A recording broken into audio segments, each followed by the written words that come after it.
The scream tore through the ceremonial hall before anyone understood what had happened. Alara Voss stood at the center of the stone floor, her white ceremonial dress catching the torchlight, her hand still stretched toward the man who was supposed to complete the bond that would make her queen of the Blackmore pack. King Draven Ashwood had pulled his hand back at the very last second. Not a hesitation, not a stumble. A clear, deliberate refusal, done in front of every wolf who mattered in the Northern Territories. The hall went silent, except for the sound of Alara's own breathing. "I reject this bond," Draven said. His voice did not shake. He did not look away from her. Behind him, standing just inside the shadow of the throne, a woman in deep red stepped forward and placed her hand on his arm, as if she had every right to be there. Celine Marrow. Alara had heard whispers about her for months, but she had refused to believe them, because believing them would have meant admitting that her future husband was already lost to someone else, before their bond had even begun. Now she did not need to imagine it. She could see it with her own eyes. The pack elders in the front row exchanged glances. Somewhere near the back, a young wolf gasped, quickly silenced by an older hand over her mouth. Rejection during a mating ceremony was rare. It was rarer still to reject a fated bond, the kind marked by the moon herself, the kind every wolf in the hall had been told since childhood could not be denied without consequence. Alara felt the pain first in her chest, a physical ache that made her wonder for a moment if her heart had actually stopped. The fated bond was supposed to be a gift. Now it felt like a wound, raw and open, cut by the very man who was supposed to protect her. She could have collapsed. She could have begged him to reconsider in front of everyone, the way pride told her not to, the way her heart screamed at her to do anyway. Instead, she straightened her spine. She had been raised in a pack that valued strength above almost everything else, and if this was going to be her last moment standing in front of these people as their almost queen, she was not going to let them see her break. "Very well," she said, and her voice came out steadier than she expected. "I understand." Draven's jaw tightened, just slightly, as if her calm had surprised him. He had likely expected tears, or anger, or a scene that would give the gathered pack something to gossip about for years. Instead, Alara turned, lifted the hem of her dress just enough to walk without tripping, and made her way down the long aisle between the rows of watching wolves. Celine's laughter was quiet, meant only for those closest to the throne, but Alara heard it anyway. She did not turn around. Outside the hall, the night air hit her like cold water. She stood on the top step of the ceremonial building, looking out over the torchlit courtyard, where guards and lower pack members had gathered to catch a glimpse of the new queen. They would not be catching a glimpse of a queen tonight. They would be catching a glimpse of a woman who had just been publicly discarded. A hand touched her shoulder. She turned to find Grace, her oldest friend, and the only person from the inner circle who had followed her out. "Alara," Grace said quietly. "What do you want to do?" What did she want to do? It was a strange question to ask someone who, moments ago, believed her entire future had been decided for her. "I want to leave," Alara said. "Tonight, if I can." Grace did not argue. She simply nodded and began walking beside her toward the guest quarters, where Alara's belongings had been kept since her arrival 3 days earlier. As they walked, wolves in the courtyard turned to watch, some with pity in their eyes, some with something closer to satisfaction. Alara had never been popular among the higher families of Blackmore. She had come from a smaller, quieter pack in the eastern hills, chosen by fate rather than by politics, and there were plenty of people in this pack who believed politics should have mattered more. Inside the guest quarters, Alara packed quickly, her hands moving on their own, while her mind stayed frozen on the moment Draven had pulled away. She kept replaying it, trying to understand what she had done wrong, whether there had been a warning sign she missed, whether she could have prevented this humiliation if she had simply been someone else. "It wasn't you," Grace said, as if reading her thoughts. "Everyone could see it. That woman has had her claws in him for months." "That doesn't change what happened," Alara said. "The pack saw him reject the moon's choice. They'll say I wasn't strong enough to hold him. They'll say the bond was weak because I was weak. Let them say whatever they want. You know what actually happened." Alara did know, but knowing the truth and living with the consequences were two very different things. A rejected mate did not simply return home and continue her life as if nothing occurred. The bond, even broken, left a mark. Elders spoke about wolves, who wasted away after rejection, their bodies unable to process the shock of a connection that had been formed and then severed in the same breath. She had heard the stories as warnings when she was young. She never expected to become one of them. By the time she finished packing, the pain in her chest had grown sharper, spreading down through her arms, into her fingertips, until even lifting her bag felt like carrying a stone. Grace noticed the way her steps faltered near the door and reached out to steady her. "You need a healer," Grace said. "I need to leave this place," Alara answered. "I'll find a healer once we're far from here." They left through a side gate to avoid the crowd still lingering near the main courtyard. The night was cold, the kind of cold that settled into bones and refused to let go, but Alara welcomed it. It gave her something to focus on besides the ache spreading through her body. They did not go far. By the time they reached the edge of Blackmore's territory, a line of ancient trees marking the border between Packlands and the neutral wilderness beyond, Ilara's legs had begun to shake. She sat down hard against the base of an old oak, her breath coming in short, uneven bursts. "Ilara." Grace knelt beside her, fear plain on her face now. "Talk to me. What's happening?" "I don't know," Alara admitted. The pain had stopped feeling like heartbreak and had started feeling like something else entirely, something that moved beneath her skin like a current, searching for a way out.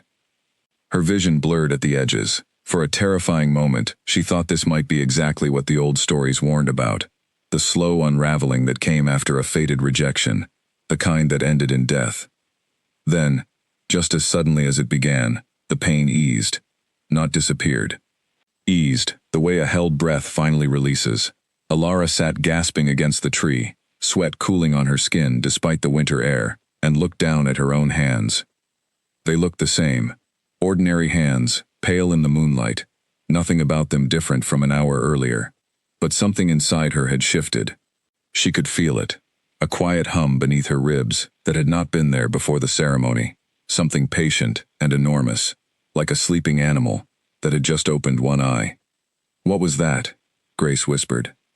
"I don't know," Alara said again, and this time, it was the truth, in a different way. Something had happened to her tonight, beyond a broken bond and a public humiliation. Something had woken up.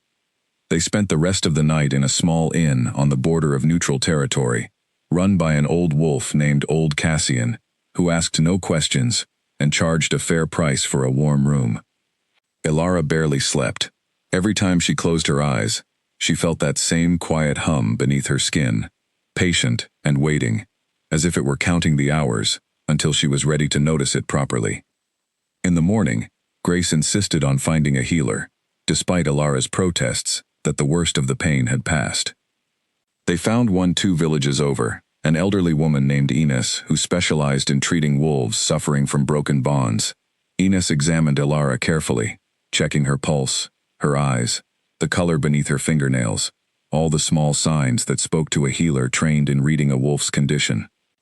"You should be in far worse condition," Ines said finally, sitting back in her chair with a look of open confusion. "A rejection this recent, this severe, should have left you unable to stand. Your body should be shutting down, piece by piece, exactly the way the old texts describe. Instead, you're sitting here talking to me. Is that a good thing?" Grace asked. "I genuinely don't know," Ines admitted. "In 40 years of practice, I have never seen a wolf survive a fresh, public rejection without severe physical consequences.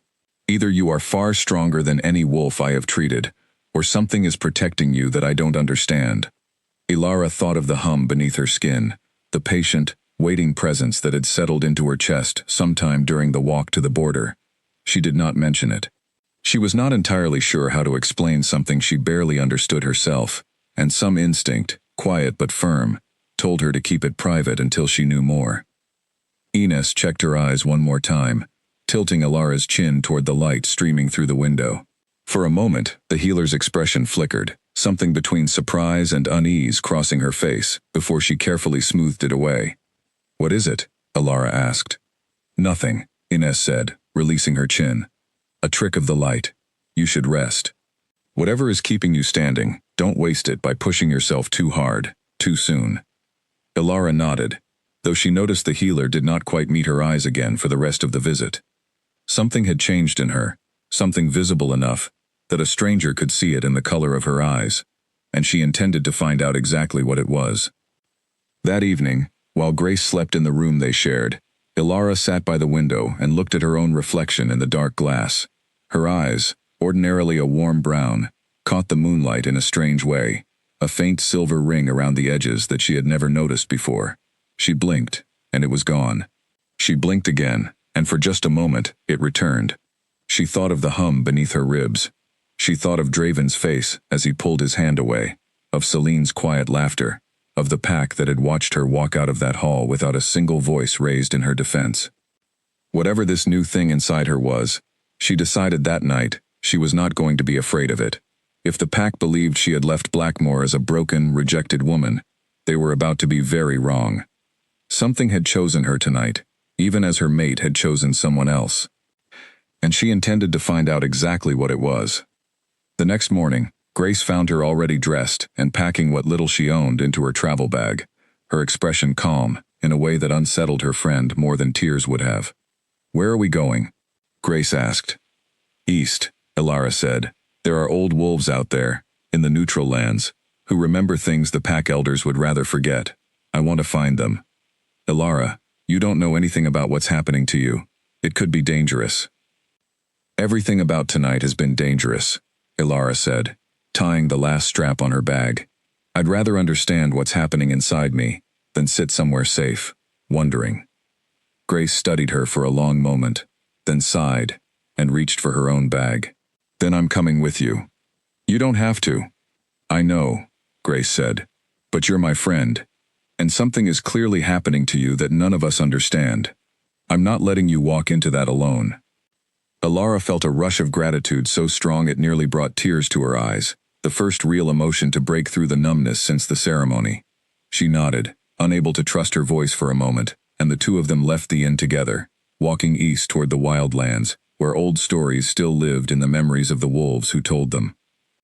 Behind them, back in Blackmore, the pack was already whispering about the queen, who had fainted before the bond was even complete. The weak Luna, who could not hold her mate's attention for a single ceremony. None of them yet understood what had actually happened in that hall, or what it meant that something ancient and long dormant had chosen that exact moment to stir awake inside her. Ilara did not know it either, not fully, not yet. But somewhere deep inside her chest, patient and quiet, something enormous had begun to wait for its moment. And it would not wait forever. 3 weeks passed before Ilara felt strong enough to travel deep into the neutral lands, and even then, strong was a relative word. The hum beneath her ribs had not faded. If anything, it had grown louder, a constant low note she could feel in her bones whenever she stood still for too long. Some nights it kept her awake, pulling at her attention like a voice speaking just below the range of hearing, urging her toward something she could not name. Grace walked beside her along the narrow forest path, glancing over every few minutes with the same worried expression she had worn since they left the healer's cottage. "You're doing it again," she said. "Doing what?" "Staring at nothing, like you're listening to something I can't hear." Ilara forced a small smile, though the observation unsettled her more than she let on. "I'm fine. Just thinking." It was not entirely a lie. She was thinking, constantly, about the strange pull inside her chest and what it might mean. In the weeks since the rejection, she had noticed small changes that she could no longer dismiss as exhaustion or grief. Her senses had sharpened beyond anything she remembered from before, to the point where she could hear a rabbit's heartbeat from 30 paces away, or catch the scent of rain an hour before the first cloud appeared on the horizon. Her reflexes, too, had quickened, her body reacting to danger before her mind fully registered the threat. More troubling than any of that was the way her eyes had begun to change. It happened rarely, and only for a few seconds at a time, but when it did, the brown of her irises gave way to a bright, unmistakable silver, bright enough that Grace had noticed it twice now, though neither of them had spoken about it directly. They had been walking for 3 days when they finally reached the village Ines had mentioned in passing, a small, half-forgotten settlement called Thistlewick, tucked into a valley far from any pack's official territory. The villagers here were a mix of wolves who had left their packs generations ago and humans who had learned to live alongside them without fear. It was the kind of place where old knowledge survived, simply because no one powerful enough had bothered to erase it. The person Alara had come to find was an elderly woman named Mira, known throughout the neutral lands as a seer, though the villagers spoke of her with a mixture of respect and caution that made Alara wonder exactly what that title meant in practice. Mira's home sat at the edge of the village, a low stone cottage surrounded by herb gardens that seemed to grow in defiance of the season, green and flowering, despite the winter chill settling over the rest of the valley. Smoke curled from the chimney, carrying a scent of dried sage and something sharper underneath, like burnt iron. Alara knocked twice before the door opened on its own, swinging inward to reveal a small, dim room lit by candlelight. An old woman sat near the fire, her white hair braided over one shoulder, her eyes clouded with the pale film of someone who had lost their sight years ago. And yet, when she turned toward the door, her expression suggested she could see Alara perfectly well. "You've traveled a long way," Mira said, before either of them had spoken a word. "Come in, both of you. Sit." Grace hesitated at the threshold, but Alara stepped forward without fear, drawn in by something she couldn't quite explain. The hum in her chest had grown louder the moment she crossed into the cottage, as if whatever lived inside her recognized this place, or the woman inside it. "I was told you might know something about what's happening to me," Alara said, settling onto a low wooden bench across from Mira's chair. "About the changes, my eyes, my senses. I was rejected by my fated mate, and instead of fading the way rejected wolves are supposed to, I've been growing stronger." Mira's clouded eyes fixed on her with unsettling precision. "Give me your wrist." Alara extended her arm without hesitation. The old woman's fingers, dry and cool, wrapped around her wrist, tracing slowly over the skin near her pulse point. There, faint enough that Alara herself had never noticed it, was a small mark, a pale symbol, shaped like a curling wave, barely visible against her skin, unless the light hit it exactly right. "I've had that mark my whole life," Alara said. "My mother told me it was just a birthmark." "Your mother was wrong, or she was protecting you," Mira said, releasing her wrist. "This is the mark of the Fenrir bloodline, a line of wolves, thought lost for generations, hunted nearly to extinction, in a purge, carried out 300 years ago." Grace, standing near the doorway, made a small sound of disbelief. "The Fenrir line is a myth, a story parents tell their pups. Most myths begin as truth, that powerful people wanted forgotten," Mira said calmly. "The Fenrir wolves were not simply strong. They were the original guardians of balance among the packs, wolves whose bond with the moon ran deeper than any ordinary fated pairing.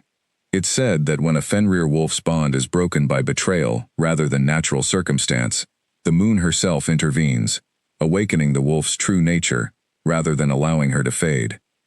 Alara felt the hum beneath her ribs pulse, as if in agreement, and a chill ran down her spine that had nothing to do with the cold outside. "Why would the moon do that?" Alara asked. "Because betrayal against a Fenrir wolf isn't just a personal wound," Mira said. "But it's an insult to balance itself. The old stories say, the Fenrir bloodline exists to correct imbalance among the packs, whether that imbalance comes from corrupt leadership, broken vows, or cruelty, allowed to spread unchecked. When your mate rejected you in favor of another, and the pack watched and did nothing, the moon recognized an old pattern repeating itself, and she chose to answer it the way she always has. By waking something inside me," Alara said slowly. "By waking everything inside you," Mira corrected. "What you're feeling now is only the beginning.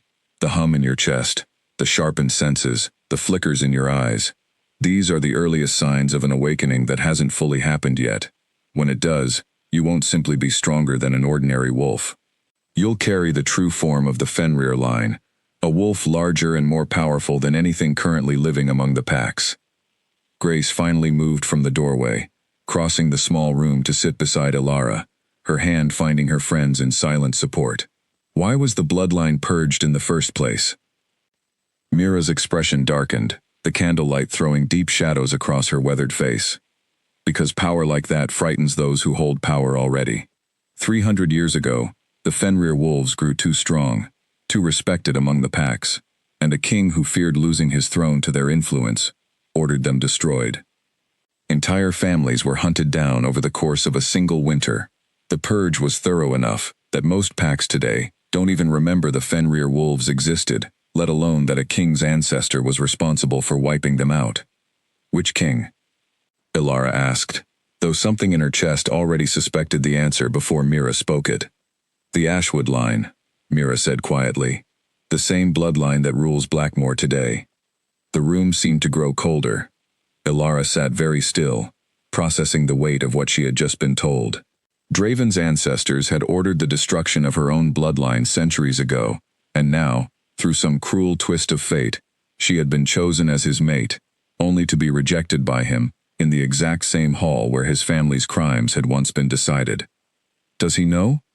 Grace asked. Does the king know what he rejected? I doubt it, Mira said. The Fenrir bloodline has been hidden so thoroughly for so long that even most Fenrir descendants themselves don't know what they carry. Not until circumstances force the awakening. Your own mother likely didn't know the full truth of what she was protecting when she told you that Mark was nothing more than a birthmark. Ilara looked down at her wrist, at the faint pale symbol she had carried her entire life, without understanding its meaning. 300 years of silence, of a bloodline hiding in plain sight, and it had taken one act of public betrayal to bring it roaring back to the surface.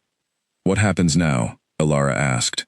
If this awakening isn't finished, what comes next? That depends on you, Mira said. The transformation isn't guaranteed to complete on its own. It requires the wolf to accept what she's becoming, to stop resisting the change out of fear or grief, and instead, embrace the strength being offered to her. Some Fenrir descendants throughout history resisted the awakening entirely, terrified of what they might become, and the power simply faded back into dormancy, waiting for another generation to inherit it. And if I accept it? Mira's clouded eyes seemed to look straight through her. Then you become something the packs haven't seen in 300 years, a wolf capable of standing against kings, if she chooses to. A wolf capable of restoring the very balance her ancestors were murdered for protecting. Ilara sat with that for a long moment, the hum in her chest steady and patient, waiting for her answer the way it had been waiting since the moment Draven pulled his hand away in front of the entire pack.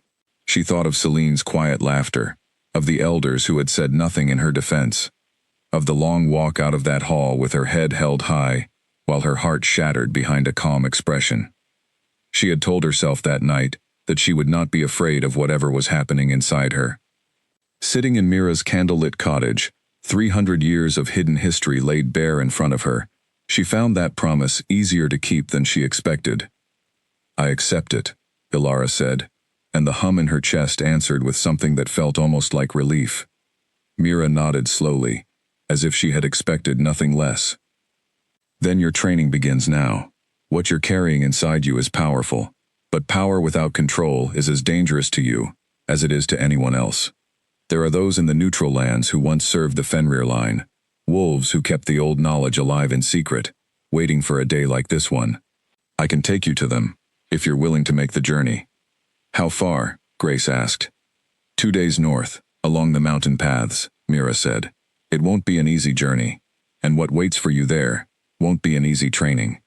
But if you truly intend to become what your blood is calling you to become, there's no other place to start. Ilara looked at Grace, who squeezed her hand once in silent support, then back at Mira, whose sightless eyes still seemed to see straight into the center of her. Then we leave in the morning, Ilara said. That night, lying awake in the small guest room Mira offered them, Ilara stared at the ceiling and thought about everything she had learned. A murdered bloodline, a king's ancestor responsible for a purge 3 centuries old, a power sleeping inside her own body, waiting only for her permission to wake fully. She thought, too, about Draven, about the rejection that had set all of this in motion.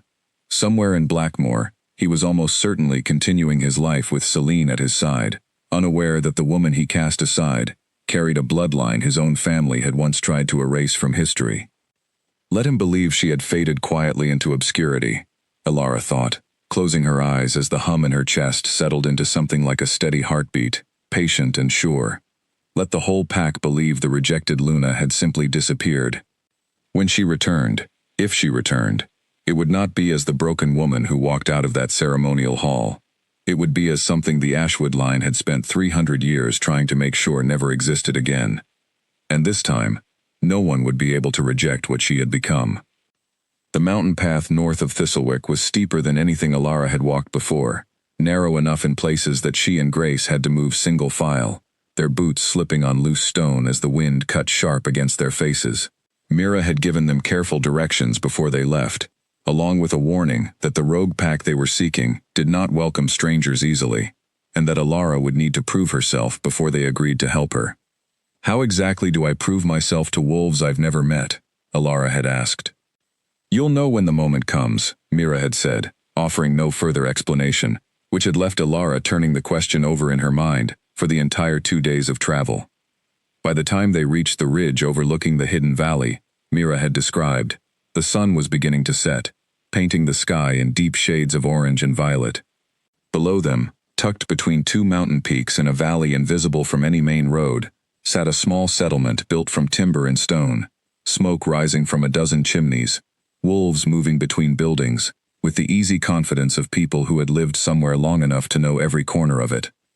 "That's it," Grace said, breathless from the climb. "That's where we're supposed to find them?" Alara nodded, already feeling the hum in her chest respond to the sight below, a pull toward the valley that felt less like curiosity and more like recognition, as if some part of her already knew this place. They made their way down the narrow trail as darkness fell, and by the time they reached the edge of the settlement, 3 wolves had already stepped out to meet them, moving with the silent precision of people trained to notice intruders, long before those intruders noticed them. The wolf at the front was tall, broad-shouldered, with dark hair pulled back from a face marked by an old scar running along his jaw. He studied Alara for a long moment, his eyes narrowing slightly as if searching for something specific. "You're not from around here," he said. "No," Alara admitted. "My name is Alara Voss. I was sent by Mira, from Thistlewick. I'm looking for wolves who once served the Fenrir line." The name landed heavier than Alara expected. The 2 wolves flanking the scarred man exchanged a quick glance, and the man himself took a step closer, studying her face with new intensity. "Show me your wrist," he said. Alara extended her arm without hesitation, the same way she had for Mira days earlier. The man took her wrist gently, turning it toward the last light of the setting sun, until the faint pale mark became visible against her skin. He went very still. "It's real," he murmured, more to himself than to her. He looked up, meeting her eyes properly for the first time. "My name is Corwin. I lead what's left of the wolves who once protected your bloodline before the purge scattered us into hiding. We've been waiting a long time for someone to walk into this valley with that mark on her wrist." "You believe me?" Alara asked, surprised by how quickly his suspicion had turned into something closer to reverence. "I don't need to believe you," Corwin said. "The mark speaks for itself. Come, there's a great deal to discuss, and not much time to waste discussing it slowly." He led them into the settlement, past curious wolves who paused their evening routines to watch the newcomers pass, whispers following in their wake, the same way they had at the ceremonial hall weeks earlier, though this time the whispers carried something closer to hope than judgment. Corwin's home sat near the center of the valley, a sturdy timber building with a fire already burning in the hearth when they entered. He gestured for Alara and Grace to sit, then settled into a chair across from them, his expression serious in a way that made Alara brace herself for whatever came next. "You feel something inside you," Corwin said. "A pull, a hum you can't quite explain, am I right?" "Yes," Alara said. "Mira said, it's the beginning of an awakening, that my bloodline is calling something forward that's been dormant for generations." "She's right," Corwin said, "but what she likely didn't tell you, because it's not something outsiders fully understand, is that the awakening isn't automatic, and it isn't safe. What's sleeping inside you is enormous, more power than any single body was ever meant to hold without proper training. If you try to force it forward without guidance, it could tear you apart from the inside before you ever get the chance to become what you're meant to become." Grace's hand found Alara's again, gripping tightly. "Tear her apart how?" "The old texts describe it as a body burning too fast for its own foundation," Corwin said. "Untrained Fenrir descendants who tried to force the transformation without guidance rarely survived the attempt. Their bodies simply couldn't withstand the intensity of the change all at once." Alara felt a chill settle over her despite the warmth of the fire. Then how do I do this safely? Slowly, Corwin said, deliberately. We train the body and the mind together, in stages, until both are ready to hold what's coming. It won't happen overnight, and it won't be easy. But if you're willing to commit to the process, I'll commit to teaching you everything my people still remember, from before the purge. Ilara did not hesitate. I'm willing. Corwin studied her for another long moment, then nodded, apparently satisfied with what he saw in her expression. Then we begin tomorrow, at first light. Tonight, rest. You'll need every bit of strength you have. The following weeks blurred together in a rhythm of exhaustion and slow, steady progress. Corwin woke Ilara before dawn each morning, pushing her through physical training that left her muscles aching in ways she had never experienced, running mountain trails until her lungs burned, sparring with rogue wolves twice her size until she learned to read an opponent's movement before they made it. But the physical training was only half of what Corwin taught her. In the evenings, after the sparring sessions ended, he sat with her by the fire and spoke about control, about the difference between raw power and power a person could actually direct. The hum you feel, Corwin explained one night, weeks into her training, is your wolf reaching toward you, testing whether you're ready to accept her fully. Most wolves shift easily between their human form and their wolf form, because the two halves of themselves have always understood each other. Your wolf is different. She's been asleep for centuries, and she doesn't yet trust that you're strong enough to hold her power without losing yourself in it. How do I earn that trust? Ilara asked. By proving, piece by piece, that you can control what she offers you, Corwin said. We start small. Tonight, I want you to try reaching for her, just slightly, just enough to feel the edge of what she carries without letting it overwhelm you. Ilara closed her eyes, focusing on the steady hum in her chest, the way Corwin had taught her over the past weeks, breathing slowly, letting her mind quiet until nothing existed except that patient, waiting presence beneath her ribs. She reached toward it carefully, the way someone might reach toward a sleeping animal they didn't want to startle. The hum responded immediately, rising to meet her, and for one dizzying moment, Ilara felt something vast and ancient press against the edges of her mind, power beyond anything she had ever imagined a single body could contain. She gasped, her eyes flying open, her heart pounding, as if she had just run for miles. Good, Corwin said, watching her carefully. You felt her. That's the first step. It's so much, Ilara whispered, still catching her breath. How am I supposed to hold something that large? You don't hold it all at once, Corwin said. You grow into it, the same way a river doesn't become an ocean overnight. Every night you reach for her, a little further, a little longer, until your body learns to carry what she offers, without breaking under the weight of it. Night after night, Ilara practiced reaching for the presence inside her, and slowly, gradually, the process became less overwhelming. She learned to sit with the vastness of it rather than flinching away, learned to feel the edges of her own wolf's power, without losing herself entirely in the process. Grace watched the training from a careful distance, offering quiet support whenever Ilara returned from a session shaking or exhausted, and slowly, the two women settled into a new life in the mountain valley, far removed from the political games of Blackmore and the memory of the ceremonial hall, where everything had begun. Word of Ilara's presence in the valley traveled slowly through the neutral lands, carried by traders and travelers who had no idea what significance the name Voss carried, or what the pale mark on her wrist truly meant.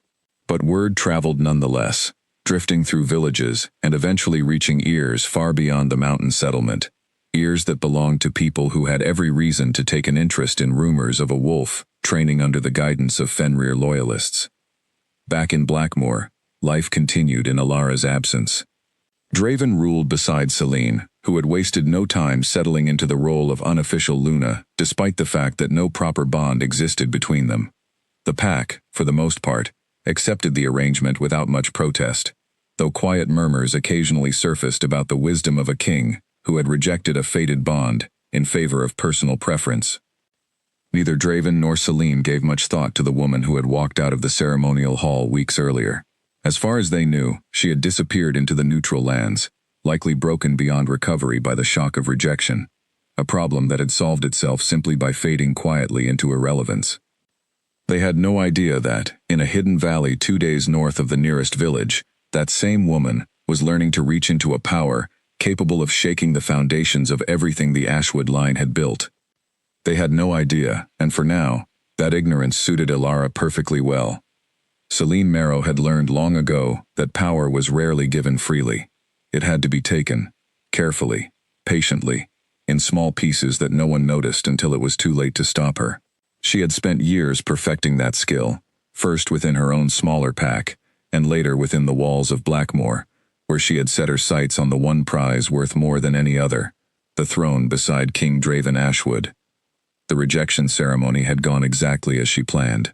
Months of careful influence, of quiet conversations, designed to plant doubt in Draven's mind about the fated bond, of a rare herb slipped into his wine, during the final days before the ceremony, to cloud his judgment, just enough to ensure he acted on impulse rather than instinct. It had all worked perfectly. Ilara Voss had walked out of that hall alone, and Celine had stepped into the space left behind, without anyone questioning how neatly the pieces had fallen into place.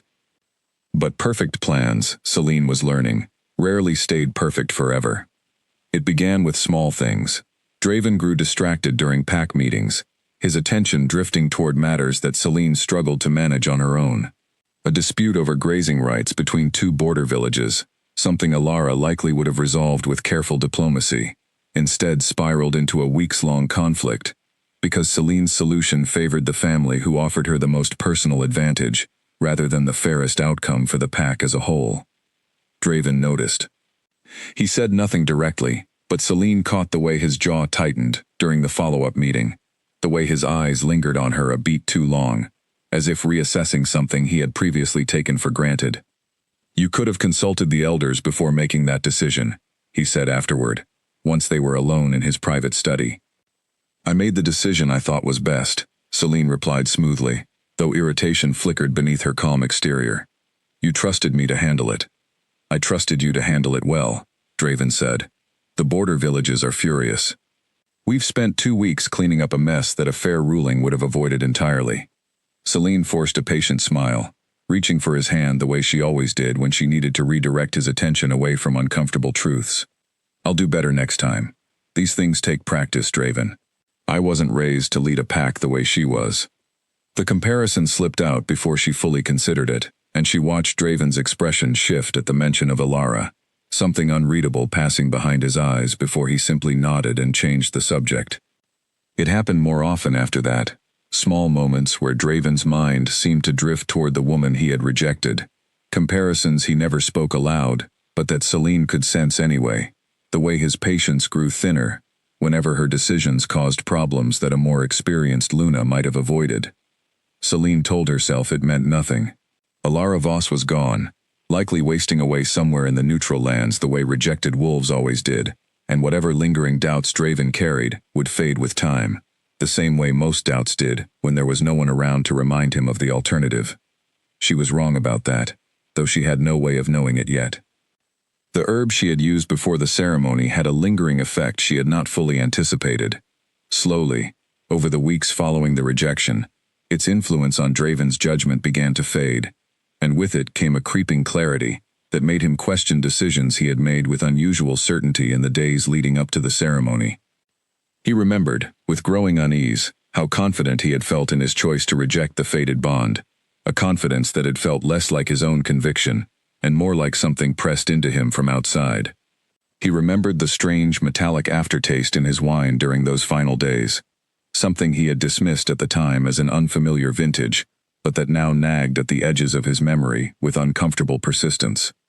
He did not voice these suspicions to anyone, not yet. A king questioning his own decisions publicly was a dangerous thing, especially one who had already made such a public spectacle of his rejection. But privately, alone in his study late at night, Draven found himself returning again and again to the image of Ilara Voss, walking out of the ceremonial hall with her head held high, refusing to give the watching pack a single tear to gossip about. He had told himself, in the weeks immediately following the ceremony, that her composure proved she had never truly cared for him, that the fated bond meant little to a woman capable of walking away so calmly. Now, with the fog of whatever had clouded his judgment slowly lifting, he began to wonder if her composure had meant something else entirely. Strength, perhaps, rather than indifference. Dignity in the face of humiliation, rather than proof that the bond had never mattered to her. The doubt gnawed at him quietly, growing sharper each time Celine's decisions caused new problems for the pack. Each time he compared her handling of a crisis to the calm, measured way Alara had conducted herself during the brief days she spent in Blackmoor before the ceremony. Meanwhile, Celine's grip on her position grew more precarious than she realized. The pack elders, who had never fully trusted her, began voicing quiet concerns in private meetings that Draven increasingly found himself unable to dismiss. Reports arrived of border tensions with neighboring territories, tensions that a stronger Luna might have managed more carefully, and whispers began circulating that Blackmoor's leadership had grown unstable since the rejected ceremony. Celine sensed the shifting tide, and grew desperate to secure her position more firmly. She pressed Draven toward a formal binding ceremony, one that would make her position as Luna official rather than simply assumed, hoping that a completed bond would silence the doubts circling both of them. Draven, to her frustration, kept finding reasons to delay. "The pack needs stability first," he told her one evening, when she raised the subject again over dinner. "A binding ceremony should wait until the border disputes are settled." "The border disputes will settle faster once the pack sees us properly bonded," Celine argued. "They need to see a united front, Draven. My position needs to be secure." "Your position is secure," Draven said, though even as he spoke the words, he heard the hollow note in his own voice, and from the way Celine's eyes narrowed slightly, he suspected she heard it too. She did not push further that evening, but the seed of desperation had been planted, and desperation, Celine knew from long experience, made people careless. She would need to move more decisively if she wanted to secure the throne before Draven's doubts had time to fully take root. She did not yet know about the hidden valley 2 days north of the nearest village, or the training taking place there, or the pale mark on Alara Voss's wrist that connected her to a bloodline the Ashwood family had spent 3 centuries trying to erase. If she had known, her desperation might have turned to genuine fear. But ignorance, for now, kept her moving forward with the same calm confidence that had carried her this far, unaware that the woman she had helped cast aside was growing stronger by the day, preparing for a return that would eventually make every careful scheme Celine had built come crashing down around her. For now, in Blackmoor, the cracks remained small, hairline fractures beneath a surface that still looked, to most observers, perfectly intact. But cracks, once they begin to form, rarely stay small for long. 3 months into her training, Alara could reach for the presence inside her without flinching, could hold the edges of that vast power for minutes at a time before it grew too heavy to sustain.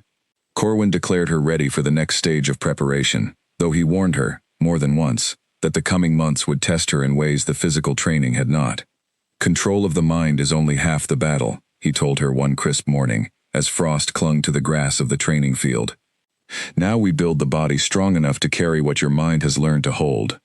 The training grew brutal after that. Corwin pushed her through exercises designed to build not just muscle, but endurance, beyond anything an ordinary wolf required. Drills that left her collapsed on the ground, gasping for breath more nights than not.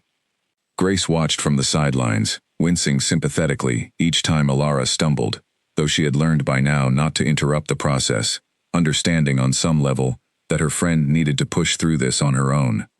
The other wolves in the settlement began to take notice of Alara's progress as the weeks passed, gathering in small groups near the training field to watch her spar with Corwin, murmuring among themselves about the strength she displayed, despite having started with no formal combat training at all.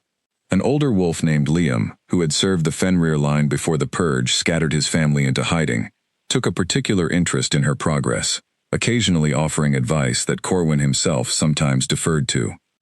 "You move differently than you did a month ago," Liam observed one evening, watching Alara complete a final set of drills as the sun set behind the mountains. "More sure of yourself, less like you're borrowing someone else's strength, and more like you're finally standing in your own." "It doesn't feel that way most days," Alara admitted, wiping sweat from her brow. "Some nights I still feel like I'm one step away from losing control entirely." "That feeling never fully disappears," Liam said. "Not for anyone carrying power like yours." The difference is learning to walk alongside that feeling instead of letting it walk you. Alara turned his words over in her mind long after the conversation ended, and slowly, over the following weeks, she began to understand what he meant. The hum inside her chest never grew quiet, exactly, but it grew familiar, less like a stranger pressing against the edges of her mind, and more like a partner she was gradually learning to trust. The night of her first full transformation arrived without warning, though in hindsight, Alara realized every step of her training had been building toward exactly this moment. It happened during a routine evening exercise, weeks after Liam's conversation, when Corwin pushed her harder than usual during a sparring session, testing the limits of her control under real physical pressure, rather than the calm, meditative reaching she had practiced for months.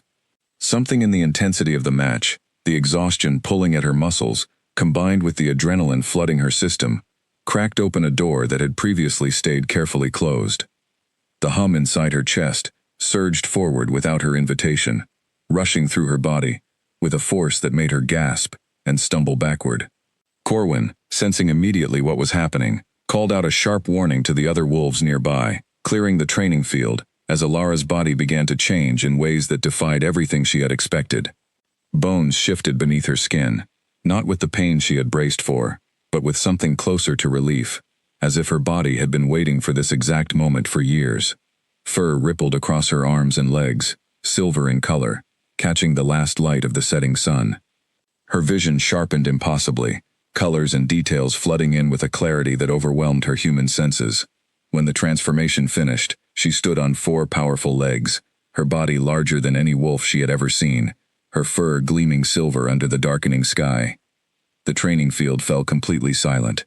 Every wolf who had gathered to watch stood frozen, staring at the massive creature standing where Alara had been moments before, awe and something close to fear passing across their faces in equal measure. Corwin, to his credit, recovered his composure faster than anyone else present. He approached slowly, his hands raised in a gesture of calm, speaking in a low, steady voice. "Alara, can you hear me?" She could. More than that, she could feel her own mind clearly, present and aware inside this enormous new form, none of the wildness or loss of control the old stories warned about. She lowered her massive head slightly in acknowledgement, and Corwin's tense shoulders relaxed just slightly. "Good," he said. "That's very good. You're still yourself. That means the training held." Grace stepped forward cautiously from where she had been watching, her eyes wide with a mixture of shock and wonder. "Alara," she breathed, "you're beautiful." Alara felt something warm spread through her chest at the words, an emotion she couldn't fully name, settling into place, alongside the strange new sensation of standing on 4 legs instead of 2. She took a slow, careful step forward, testing the unfamiliar weight and balance of this form, and found that her body moved with an instinctive grace she hadn't expected, as if some ancient part of her already knew exactly how to carry this shape. Corwin circled her slowly, studying every detail with the careful attention of someone documenting a historical event. "This is her," he said quietly, more to himself than to anyone else present. "The legendary wolf. I never truly believed I would live to see her walk again." The transformation lasted only a few minutes, before exhaustion pulled Alara back toward her human form, the shift reversing itself, with the same strange painlessness as before, leaving her kneeling on the training field, breathless and shaking, but whole. Grace rushed forward immediately, wrapping a blanket around her shoulders and helping her steady herself. "Are you all right? How do you feel?" "Powerful," Alara said, and the word felt inadequate even as she spoke it.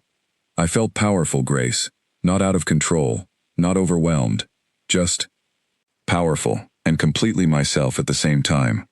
Corwin knelt beside her, his expression serious but tinged with something close to pride. "What you experienced tonight was only a fraction of what you'll eventually be able to access, but it proves something crucial. Your training has taken hold. Your mind can carry the weight of that form, without losing yourself in the process. That alone puts you ahead of nearly every Fenrir descendant recorded in the old texts." "How many of them lost themselves?" Alara asked quietly. Corwin's expression grew somber. "More than I'd like to admit. Power like yours is rarely kind to those who aren't prepared for it. You should be proud of what you've accomplished tonight." Word of the transformation spread quickly through the small settlement, and by morning, every wolf in the valley had heard some version of the story, growing more elaborate with each retelling. Ilara found herself the subject of quiet reverence over the following days. Wolves who had once viewed her as simply another stranger, now watching her with the kind of respect usually reserved for pack elders and legendary figures from old stories. She did not fully understand yet what her transformation meant, beyond the immediate significance to the small community that had taken her in. She did not yet know that word of a silver wolf, larger and more powerful than any alpha currently living among the packs, would eventually travel far beyond the hidden valley, carried by traders and travelers who spoke of it in hushed, excited tones without fully understanding what they were describing. She did not yet know that those whispers would eventually reach Blackmoor, where a king, struggling with growing doubts about his own decisions, would hear the rumors and feel something stir in his chest that he could not quite name. For now, in the quiet safety of the mountain valley, Ilara simply allowed herself to feel proud of what she had accomplished, grateful for the friends who had stood beside her through every difficult step of the journey, and increasingly aware that the woman who had walked out of that ceremonial hall months earlier no longer existed in the same form she once had. Something far stronger had taken her place, and that strength was only beginning to make itself known. The attack on Blackmoor's eastern border came without warning, a coordinated strike from a rival territory that had been testing the pack's weakened leadership for weeks. Scouts reported movement along the border at dawn, and by mid-morning, word reached the castle that 3 villages had already fallen under pressure from wolves loyal to Alpha Cade, a rival leader who had grown bold in the months since rumors of instability began circulating about Blackmoor's throne. Draven called an emergency council within the hour, gathering his remaining trusted advisors around the war table in his private chambers. Celine, seated at his side, out of habit rather than any clear right to the position, offered suggestions that grew increasingly frantic as the reports worsened. "We should send the full guard immediately," she said, her voice tight with tension. "Overwhelm them before they can push further into our territory."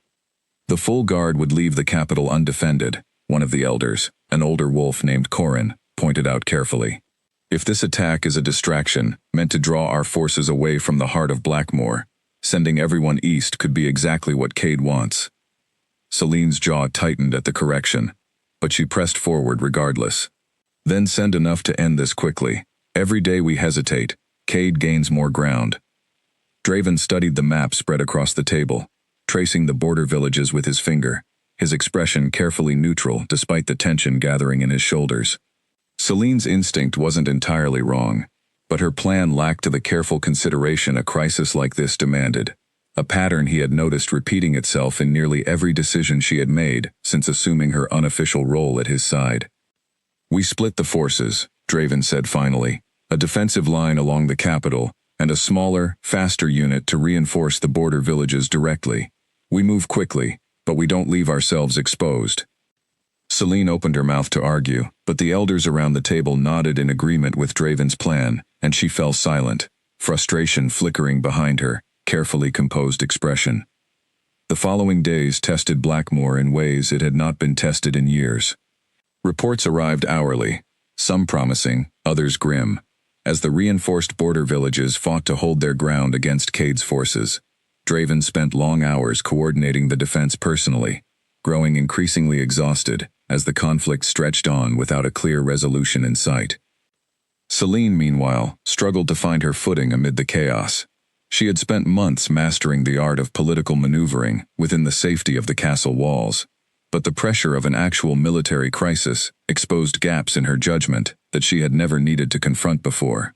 A miscommunication under her direction resulted in supplies being sent to the wrong village, leaving one of the border settlements dangerously low on resources during a critical stretch of the conflict.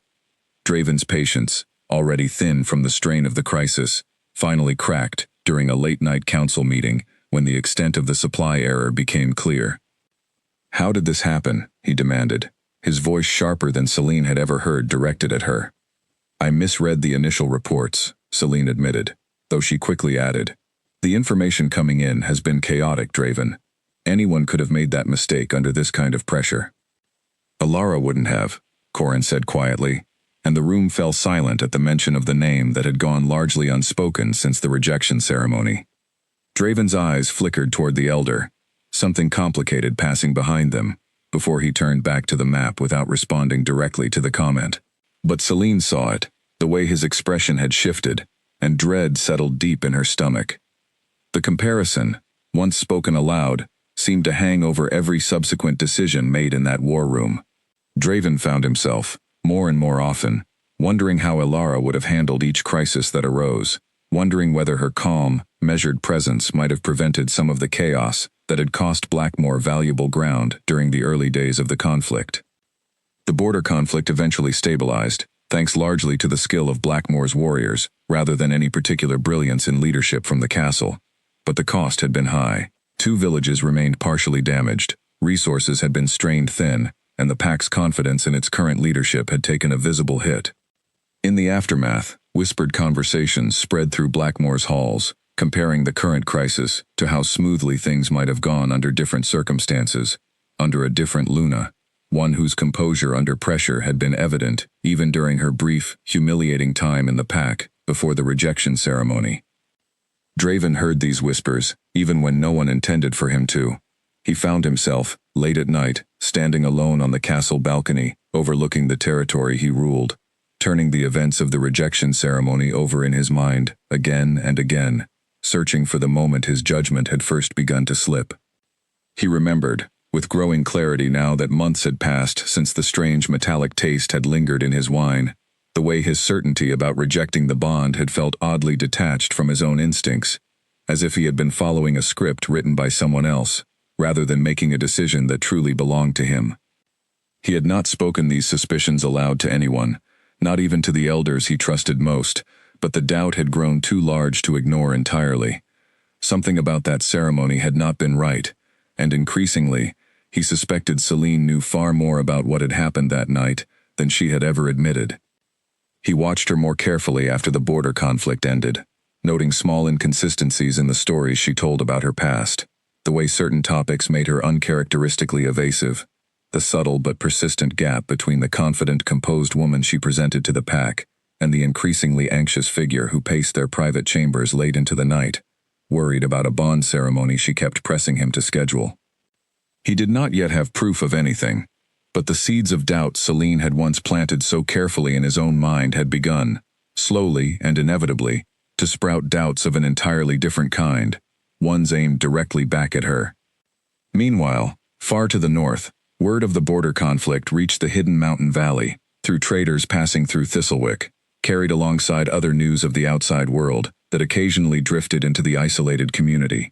Elara listened to the reports with a complicated mixture of emotions, concern for the villages caught in the crossfire, mixing uncomfortably with a distant awareness that the man who had rejected her was struggling to hold together the pack she had once been prepared to help lead.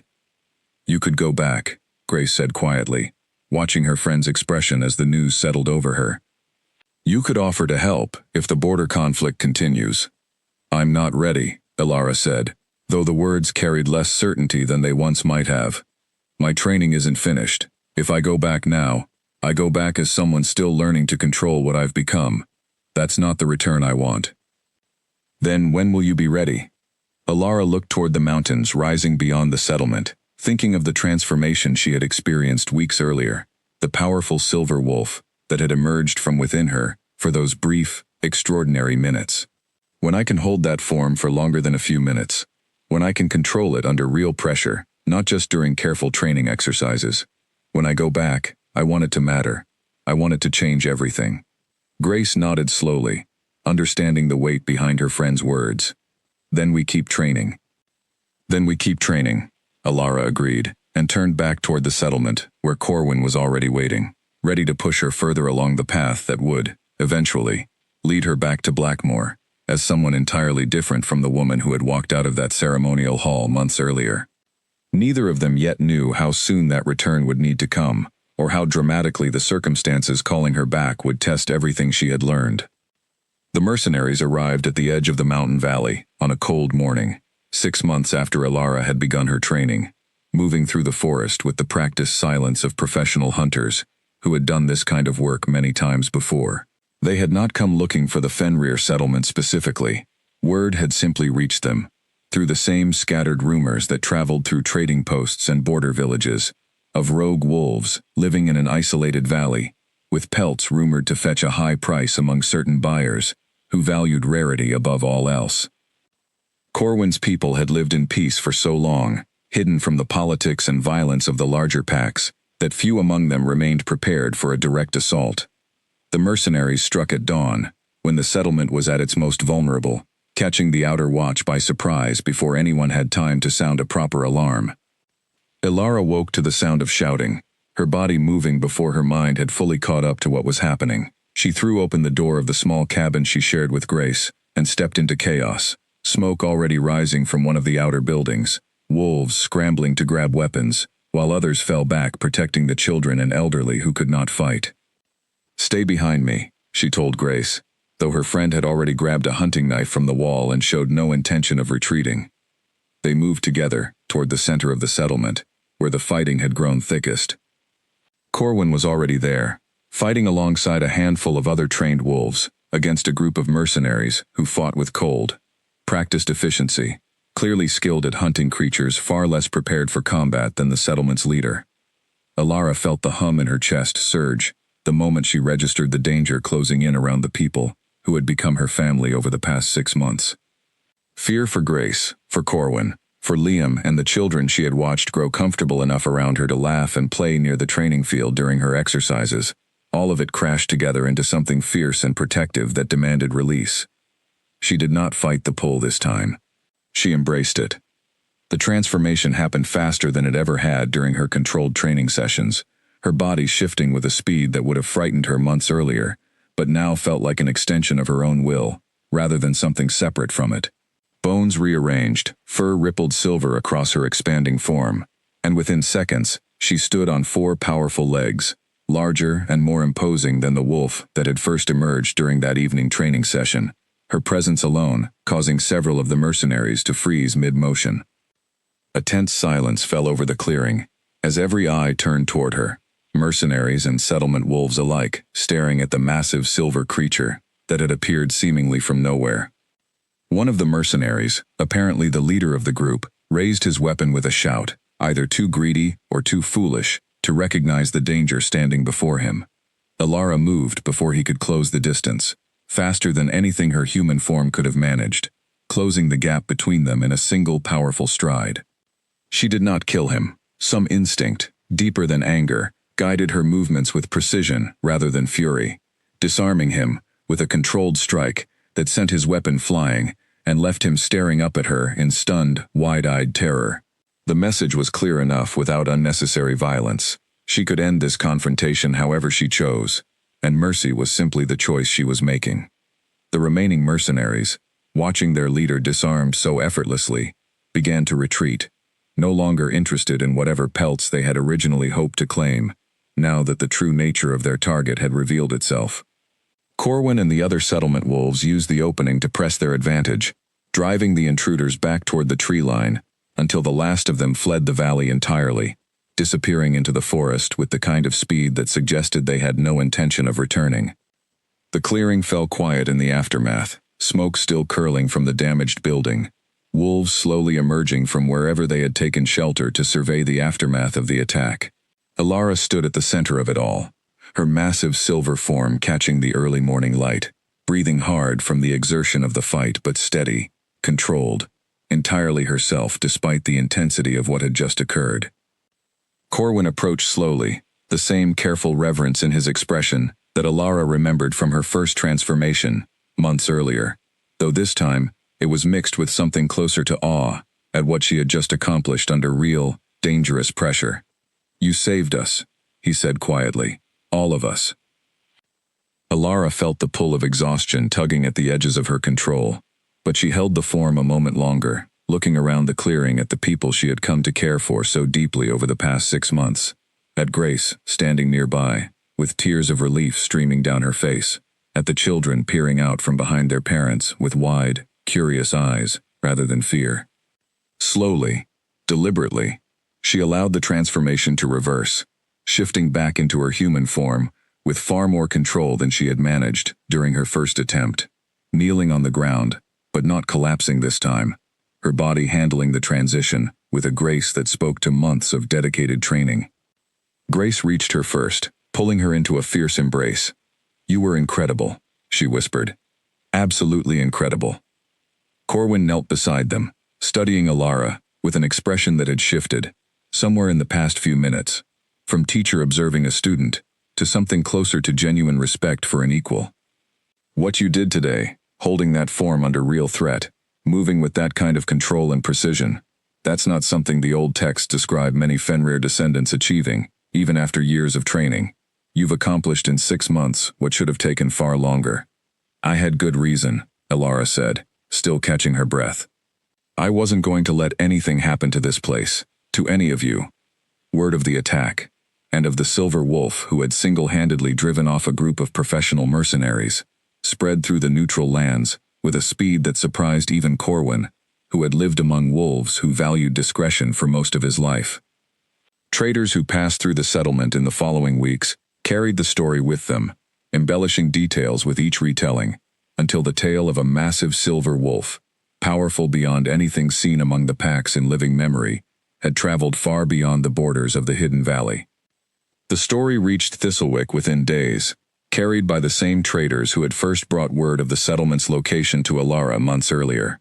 It reached the border villages within weeks, growing more elaborate with each new voice that repeated it, and eventually, inevitably, it reached the ears of people in Blackmoor, where a pack still recovering from its own recent conflict listened with growing fascination to rumors of a wolf, matching descriptions from old, half-forgotten legends about a bloodline thought lost for 3 centuries. Draven heard the story from one of his scouts, who mentioned it almost in passing during a routine report, more interested in relaying trade route information than dwelling on what seemed, at first hearing, like an exaggerated tale meant to entertain travelers during long journeys. But something about the description caught in Draven's mind and refused to let go. A silver wolf, larger than any alpha, appearing seemingly from nowhere to defend a hidden settlement in the neutral lands. He found himself thinking about it long after the scout's report ended, an inexplicable pull drawing his attention back to the story, again and again, over the following days. He mentioned it to Corin during a private conversation, watching the elder's reaction carefully. "A silver wolf," Corin repeated slowly, something shifting behind his weathered eyes. "Larger than an alpha, you say?" "That's what the traders are claiming," Draven said.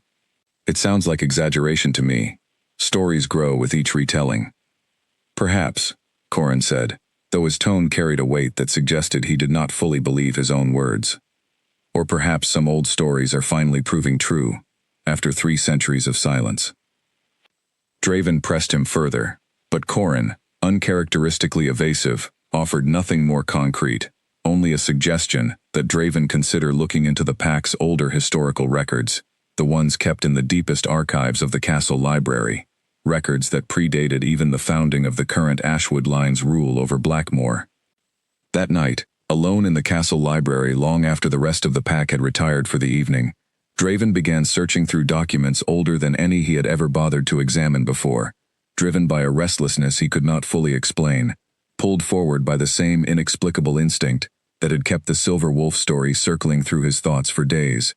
He did not yet know what he was searching for, but somewhere deep in his chest, in a place that had gone quiet since the night he pulled his hand away from Alara's during the rejection ceremony, something stirred faintly, as if recognizing a truth his conscious mind had not yet caught up to understanding. Draven found the record 3 nights after his conversation with Corin, buried in a section of the archive so old that the pages had grown brittle and yellow, the ink faded to a pale ghost of what it must have once been. It was an account written by a court historian from 300 years earlier, documenting, in careful and deliberate detail, the events surrounding what the historian referred to only as the correction of the Fenrir threat. Draven read the account twice, his stomach growing tighter with each passing paragraph. The historian described, in language that tried and failed to sound neutral, how an earlier Ashwood king, threatened by the growing influence and popularity of a bloodline known as the Fenrir Wolves, had ordered a purge carried out across a single brutal winter. Entire families had been hunted down, their bloodline nearly erased entirely from the packs, all because a king had feared losing power to wolves, whose strength and wisdom had made them beloved among the very people he ruled. The account included a description of the Fenrir bloodline's most distinctive trait, a physical mark passed down through generations, a pale symbol shaped like a curling wave, typically found near the wrist. Draven's hands went very still on the brittle pages. He had seen that mark before. He remembered it clearly now, a detail he had noticed briefly during the days leading up to the rejection ceremony, but had dismissed at the time as an unremarkable birthmark, nothing worth mentioning or investigating further. He remembered catching a glimpse of pale skin near Alara's wrist during one of their brief conversations before the ceremony, remembered thinking, in a passing moment quickly buried beneath the strange fog that had settled over his judgment during those days, that the mark looked oddly deliberate for something so easily dismissed as coincidence. He sat in the silent library for a long time, the weight of what he had just pieced together settling over him with crushing clarity.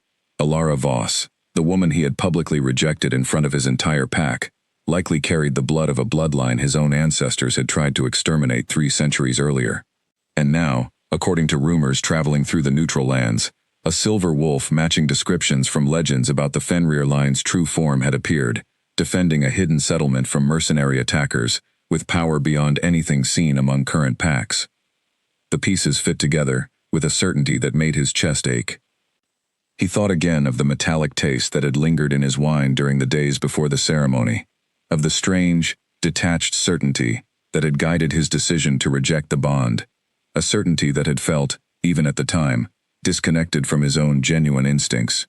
He thought of how thoroughly Celine had positioned herself at his side in the immediate aftermath, how quickly and completely she had stepped into a role that should have taken far longer to establish through legitimate means.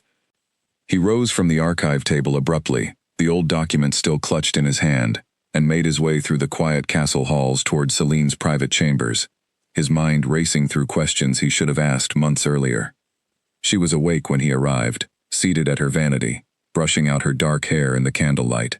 She turned at the sound of the door opening, her expression shifting quickly from surprise to careful composure.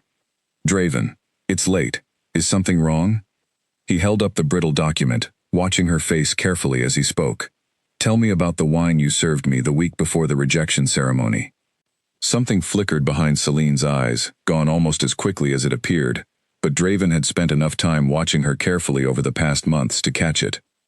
"I don't know what you mean," she said, her voice steady, despite the tension gathering visibly in her shoulders. "You do," Draven said, stepping further into the room. "I've spent months feeling like the certainty I had that night wasn't entirely my own.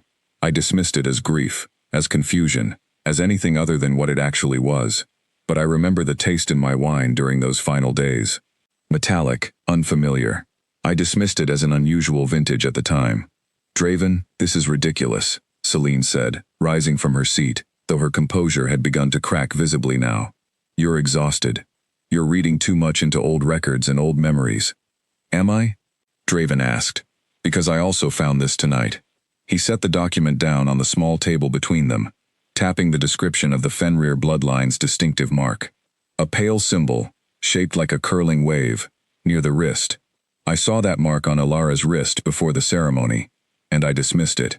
Just like I dismissed the taste in my wine, just like I dismissed my own instincts telling me something was wrong that night." Celine's face had gone pale, all pretense of composure abandoned now. "Draven, whatever you think happened, I only ever wanted what was best for this pack." "You wanted what was best for you," Draven said, his voice quiet but hard. "You manipulated me into rejecting a bond that would have made this pack stronger than it's ever been, because you were afraid of what my genuine choice might have been if I'd been thinking clearly. And now, because of what you did, we've spent months struggling through crises that a legitimate Luna would have helped us avoid entirely." Tears welled in Celine's eyes, though whether they came from genuine remorse or simple fear of consequences, Draven found he could no longer tell, and found that he no longer particularly cared to guess. "I did what I thought I needed to do," Celine said, her voice breaking. "I've loved you for years, Draven, long before that fated bond ever appeared. Was I supposed to simply step aside and watch her take everything I'd worked for?"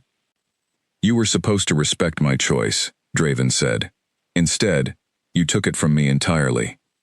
He left her chambers without another word, the weight of months of misplaced trust settling heavily over his shoulders. as he made his way back through the silent castle halls. He did not sleep that night. Instead, he sat alone in his study, staring at the old document until dawn broke over Blackmore's territory, turning over the enormity of what he had learned and the enormity of what he had lost because of it. By morning, he had made his decision. He called an emergency council, gathering the pack elders in the same hall where the rejection ceremony had taken place months earlier, and laid out everything he had discovered, sparing no detail, no matter how deeply it implicated his own poor judgment during the events leading up to that fateful night. The elders listened in stunned silence as Draven explained the manipulation, the tampered wine, the deliberate scheme that had cost Blackmore its rightful Luna. Corin, who had suspected something similar for months without concrete proof, nodded slowly throughout the explanation, unsurprised by the revelation, even as anger flickered visibly across his weathered features. "What do you intend to do?" Corin asked, once Draven finished laying out everything he had learned. "I intend to strip Celine of any authority she's claimed within this pack," Draven said, his voice carrying clearly through the silent hall. "And I intend to find Alara Voss, if she's willing to be found, and offer her whatever apology and restitution I can, though I know full well that no apology will undo the harm my choices caused her." A murmur rippled through the gathered elders, some nodding in approval, others exchanging uncertain glances at the magnitude of what their king was proposing. "And if she refuses to accept your apology?" one of the elders asked. "If the damage done that night cannot be undone." Draven's expression grew somber, but resolved. "Then I'll accept that consequence as the price of my own poor judgment, but I won't spend another day pretending the truth doesn't exist simply because facing it is difficult." Word of the council meeting spread quickly through Blackmore's halls, and by that afternoon, the entire pack understood that their king had discovered the manipulation behind the rejection ceremony, that the woman they had watched walk out of that hall months earlier had been wronged far more deeply than anyone had realized at the time. Celine, confined to her chambers under guard while the elders deliberated her fate, understood with growing dread that everything she had worked so carefully to build was collapsing around her, piece by piece, exactly the way she had once orchestrated Alara's downfall. Far to the north, in the hidden mountain valley, Alara had no idea that any of this was unfolding. She continued her training, growing stronger and more confident with each passing week, unaware that the king who had rejected her was, at that very moment, preparing to search for her, driven by a truth that had finally broken through months of carefully constructed deception. The reckoning that had been building since the night of the rejection ceremony was finally, inevitably, beginning to arrive. The council formally stripped Celine of her position within a week, a decision reached with near unanimous agreement once the full extent of her manipulation had been laid bare before the pack elders. She was escorted from Blackmore's territory under guard, banished from the lands she had once schemed so carefully to rule, her carefully built future collapsing entirely in the span of a single difficult season. Draven watched her departure from the castle balcony, feeling less satisfaction than he had expected, and more a heavy, exhausted grief for the months lost to a deception he should have recognized far sooner. The pack, for the most part, greeted the news of Celine's banishment with quiet relief, the tension that had gathered over recent months finally beginning to ease now that the truth had been brought fully into the light. But relief alone could not undo the damage already done, and Draven understood that better than anyone. Even with Celine gone, Alara remained far away, and no formal apology delivered from a distance could possibly repair the depth of harm caused by that public rejection. He set out from Blackmore, 3 days after Celine's banishment, accompanied only by Corin and a small escort, following the same trail of rumors that had first brought word of the Silver Wolf to his attention. The journey took them through the neutral lands, through villages where travelers spoke openly now of the legendary wolf living somewhere in the northern mountains, the story having grown far beyond its origins into something approaching myth in its own right. They reached Thistlewick after 5 days of travel, and it was there, in Mira's small candlelit cottage, that Draven finally learned the full truth of what had happened to Alara since the night he rejected her. "She carries the Fenrir bloodline," Mira told him, her clouded eyes fixed on him with unsettling precision despite her blindness. "The same bloodline your ancestors nearly erased from existence 3 centuries ago. Her rejection triggered an awakening that should have killed her, if the old texts are to be believed, but instead, it woke something ancient and powerful inside her. Draven absorbed this information with a heaviness that settled deep in his chest, the weight of his family's historical crimes compounding the weight of his own recent failures. Where is she now? Training. In a hidden settlement 2 days north of here, Mira said. Wolves who once served the Fenrir line before the purge scattered them into hiding. They've been preparing her for what she's becoming. Will she see me? Draven asked, and the question came out smaller than he intended, carrying an uncertainty he rarely allowed himself to show in front of others. Mira's expression remained unreadable. That's not a question I can answer for her, but I can tell you the path north, if you're prepared for whatever answer you find at the end of it. Draven left Thistlewick the following morning, pressing north along the mountain trail Mira described, his small escort struggling to match the urgency of his pace as he pushed forward, driven by months of accumulated guilt and a desperate need to finally face the consequences of his own choices directly. They reached the ridge overlooking the hidden valley on the evening of the second day, and Draven stood at the top of the trail, looking down at the small settlement nestled between the mountain peaks, smoke rising peacefully from a dozen chimneys, entirely unaware of the reckoning about to arrive. He descended the trail slowly, Corin and the small escort following close behind, and was met, as Alara had been months earlier, by wolves who stepped forward to intercept the strangers approaching their hidden home. Word passed quickly through the settlement of the King of Blackmoor's arrival, and by the time Draven reached the center of the valley, Corwin himself had come to meet him, his expression carefully guarded. "You have some nerve coming here," Corwin said, his voice low and controlled despite the obvious tension in his posture. "After what you did to her." "I know," Draven said simply. "I've come to face that, if she'll allow it."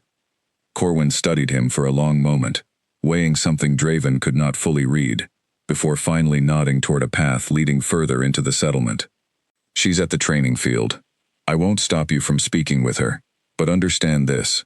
She's not the same woman who walked out of your ceremonial hall months ago. Whatever you're expecting to find, prepare yourself for something entirely different." Draven followed the path alone, leaving Corin and the escort behind at Corwin's insistence, his heart pounding with an anxiety he had not felt since he was a young wolf, preparing for his first real test of leadership. He rounded a final bend in the path and stopped, his breath catching in his chest at what he saw waiting on the training field ahead. Alara stood in the center of the clearing, her posture radiating a quiet confidence that Draven barely recognized from their brief encounter months earlier.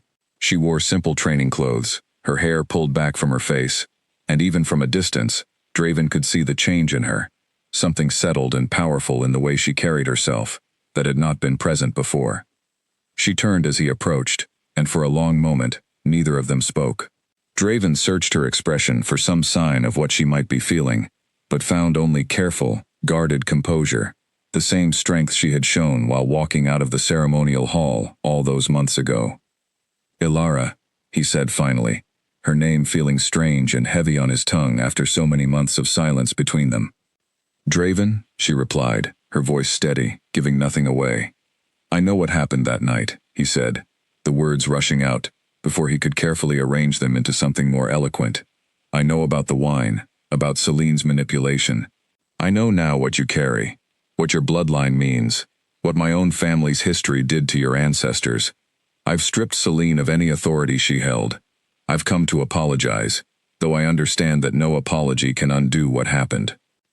Ilara listened to his explanation without interrupting, her expression remaining carefully neutral throughout, giving him no clear signal of how his words were landing. "You're right about one thing," she said, once he finished. "No apology undoes what happened. I stood in that hall, in front of everyone I was supposed to lead, and you rejected me without hesitation. Whether that choice was influenced by manipulation or not, I still had to walk out of that room alone, still had to carry the humiliation of that rejection through every difficult day since." "I know," Draven said quietly.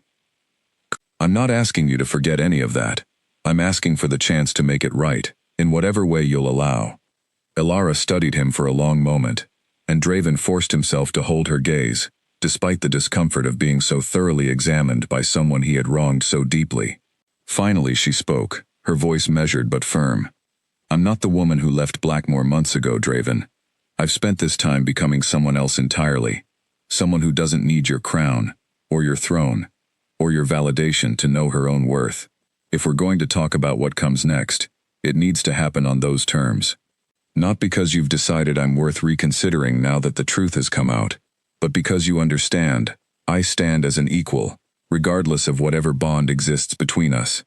I understand that, Draven said, and meant it more deeply than he had understood almost anything in his life. I'm not here asking you to simply return to how things were supposed to be. I'm here because I owe you the truth, and because whatever happens next, I wanted you to hear it from me directly, rather than through rumors and second-hand accounts. Alara nodded slowly, something in her rigid posture easing slightly, though she remained far from the open warmth Draven remembered from their first brief meeting before the ceremony. Then you've said what you came to say. I appreciate the honesty, Draven. But rebuilding trust after what happened isn't something that gets resolved in a single conversation, no matter how sincere the apology. I don't expect it to be resolved today, Draven said. I only hope you'll allow the possibility, whatever time it takes. A tense silence stretched between them, broken finally by the sound of Corwin approaching from the edge of the training field, his expression watchful as he studied the exchange between the two of them. It's growing dark, Corwin said. Your escort will need somewhere to rest for the night, if you intend to stay. Draven glanced back at Alara, searching for any sign of permission or rejection in her expression, and found, to his cautious relief, that she gave a small, measured nod. You can stay the night, she said, but nothing more than that is promised, Draven. Not yet. That's more than I deserve, Draven said honestly, and more than enough for now. As night settled over the hidden valley, Alara returned to her cabin, sitting quietly by the small fire, while Grace watched her with careful, questioning eyes. How do you feel? Grace asked gently. Alara considered the question for a long moment before answering. Complicated, she admitted. Angry, still. Cautious.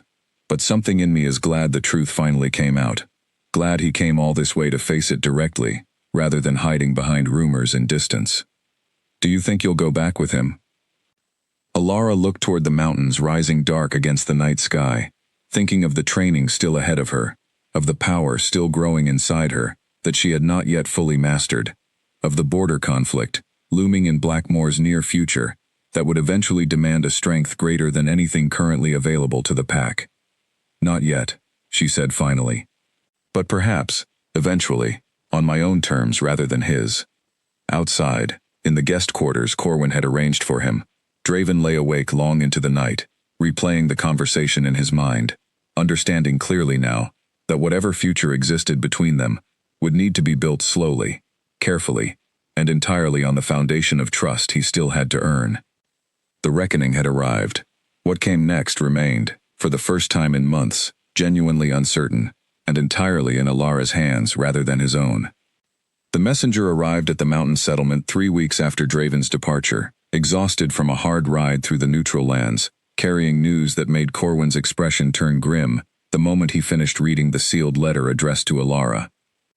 Cade has moved, Corwin said, handing her the letter once she approached, having sensed the tension the moment the messenger's arrival disrupted the settlement's usual evening calm.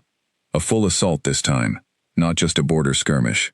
He's pushing deep into Blackmore's territory, and the pack is struggling to hold the line.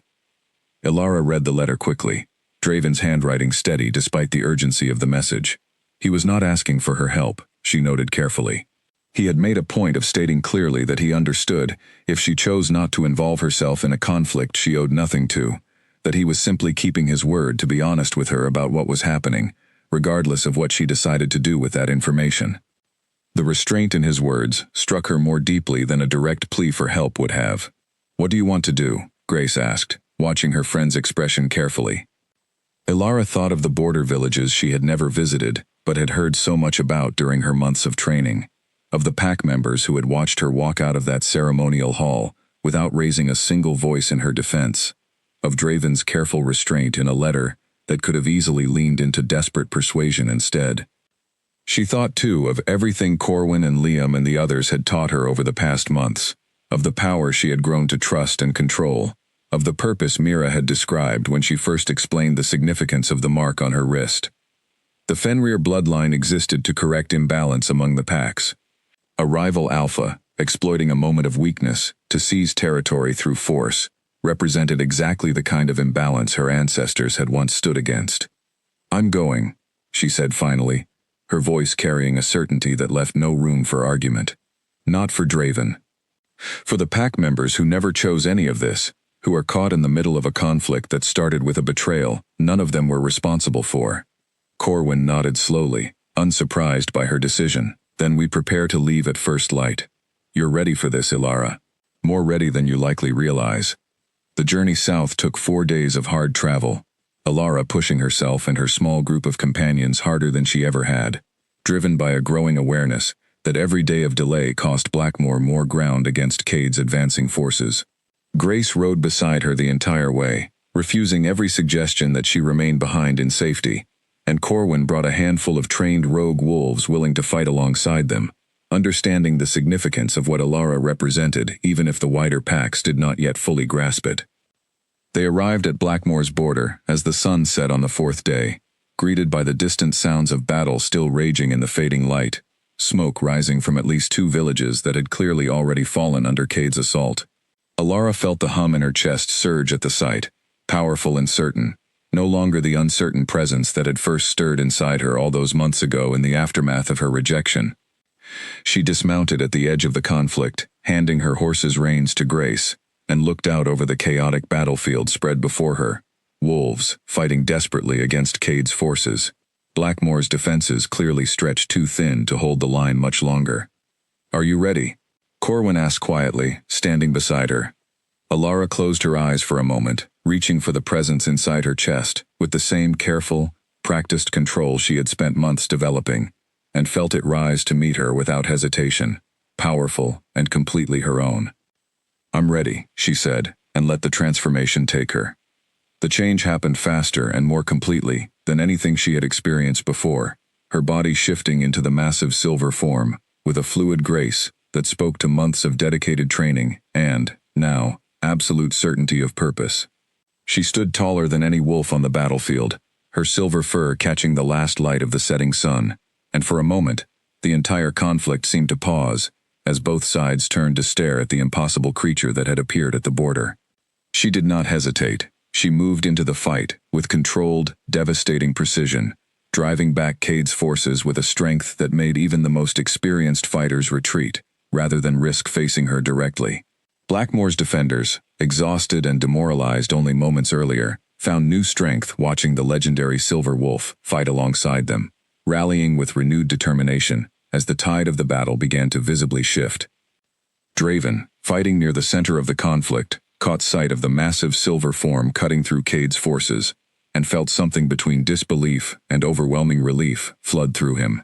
He fought his way toward her position, and by the time he reached her, the worst of the fighting had already broken, Cade's remaining forces retreating in disorganized chaos, back toward their own territory, unwilling to continue an assault against an opponent none of them had been prepared to face. Ilara allowed the transformation to reverse once the immediate danger had passed, standing amid the aftermath of the battle in her human form, breathing hard but steady, surrounded by exhausted but grateful Blackmore defenders, who stared at her with expressions of open awe. Draven approached slowly, his own exhaustion evident but secondary to the emotion visible in his eyes as he took in the sight of her, whole and powerful, standing amid the wreckage of a battle she had single-handedly turned in Blackmore's favor. "You came," he said quietly. "I came for them," Ilara said, gesturing toward the surrounding pack members, many of whom were already kneeling, in a gesture of respect she had not expected and had not asked for. "Not for you." "I understand," Draven said, and the humility in his voice carried none of the entitlement she remembered from the man who had rejected her all those months ago. "Whatever you came for, I'm grateful beyond words that you chose to come at all." Over the following days, as Blackmore recovered from the conflict and began the slow process of rebuilding the damaged border villages, Ilara found herself increasingly present within the pack she had once been prepared to lead, though always on her own terms rather than through any formal reinstatement of the position she had been denied. She worked alongside Corrin and the other elders to coordinate relief efforts, her calm, measured leadership, exactly the steady presence the pack had been missing, during the chaotic months since her rejection. Draven kept his distance during those early days, giving her the space she needed without pressing for anything more than she was willing to offer, understanding, finally and completely, that whatever future existed between them would need to be built through consistent action rather than words alone. It was nearly 2 weeks after the battle, during a quiet evening, as Alara oversaw the final stages of rebuilding one of the damaged border villages, that Draven approached her again, his expression carrying a careful, humble uncertainty she had grown to recognize as genuine over the recent weeks. "I'm not asking for the bond to be restored," he said, before she could speak. "I know that's not something that can simply be reclaimed after everything that's happened. I'm asking only if you'd be willing to let me continue earning back whatever trust might still be possible between us, however long that takes." Ilara studied him carefully, weighing the man standing before her against the memory of the one who had pulled his hand away in that ceremonial hall so many months earlier. The pain of that rejection had not fully disappeared, and she doubted it ever would completely. But the man in front of her now had faced his own failures directly, had stripped away the deception that caused so much harm, had shown consistent humility rather than entitled expectation in every interaction since arriving at her mountain sanctuary. "I'm not the same woman you rejected," she said finally. "I won't ever be her again, and I don't intend to be." "I know," Draven said. "I don't want her back. I want to know the woman standing in front of me now, if she's willing to let me try." Ilara looked out over the village she had helped rebuild, at the pack members who had come to respect her not because of any title or bond, but because of the strength and integrity she had demonstrated entirely through her own choices. She thought of the long journey that had brought her to this moment, from the humiliation of that ceremonial hall to the hidden mountain valley where she had discovered exactly who she was capable of becoming. "You can try," she said finally, "but understand this clearly, Draven. Whatever happens next happens because I choose it, not because fate or tradition demands it. I decide my own future now. That's not something I'll ever give up again." "I wouldn't want you to," Draven said, and for the first time since his arrival at her mountain sanctuary, something like genuine hope flickered behind his careful, humble expression. They stood together in the quiet evening light, watching the village slowly return to life after the devastation of the recent conflict, two people beginning again from a place of honesty rather than fate, of chosen respect rather than assumed entitlement. Whatever future waited ahead of them remained genuinely uncertain, built now on foundations neither of them could take for granted. But for the first time since the night of her rejection, Ilara faced that uncertain future, not as someone waiting to be chosen, but as someone who had already chosen herself, fully and completely, long before anyone else had the chance to decide for her. The legendary wolf had returned, and this time, she belonged entirely to no one but herself.